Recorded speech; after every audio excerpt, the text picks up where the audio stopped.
So the focus of this project is deferred maintenance. And what that means is we're looking at park amenities that haven't been addressed or repaired or renovated in some time.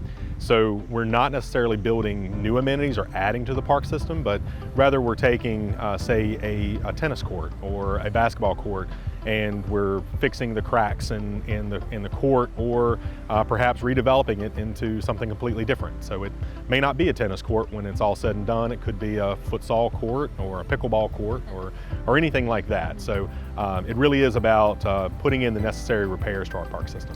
The money is coming from a handful of different sources.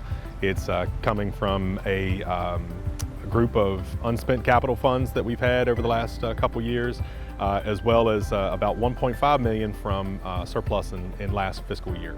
So we have a handful of playgrounds that we're going to be addressing. We have at least 5 playgrounds that are over 20 years old that need to be replaced. A playground at West End Park, a playground at Raleigh Court Park, another one at Garden City Park.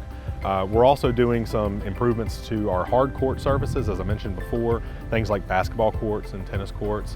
But we're also doing some smaller things like replacing bleachers at athletic fields or scoreboards or athletic field fencing.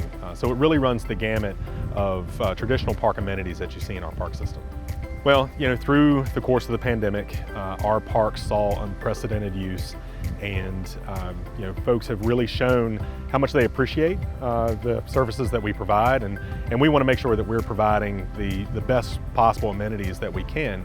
So the timing was right with some available funding from last fiscal year, as well as some capital funding that we had to start implementing part of our master plan that we created back in 2019. So as a part of that process, we went through and we assessed every park in the system and developed a deferred maintenance list. So we're going back to that document to address these needs, and the timing is right, and we're hopeful that the folks will like what we're able to do with these park amenities.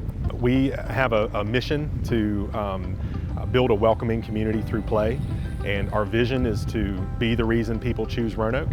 And you can't do that with dilapidated and outdated amenities.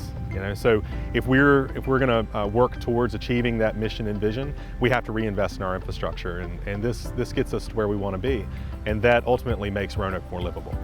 The only thing I'd ask is that folks be patient with us. We are working with outside contractors on many of these projects, and so we do have to get those scheduled. We're looking to finish everything by the end of the fiscal year, so between now and the end of June of 2022, we hope to have everything done. And we're going to address as much as we can. It doesn't completely tackle our deferred maintenance list. It doesn't address every need in the park system, but it does put a sizable dent in it.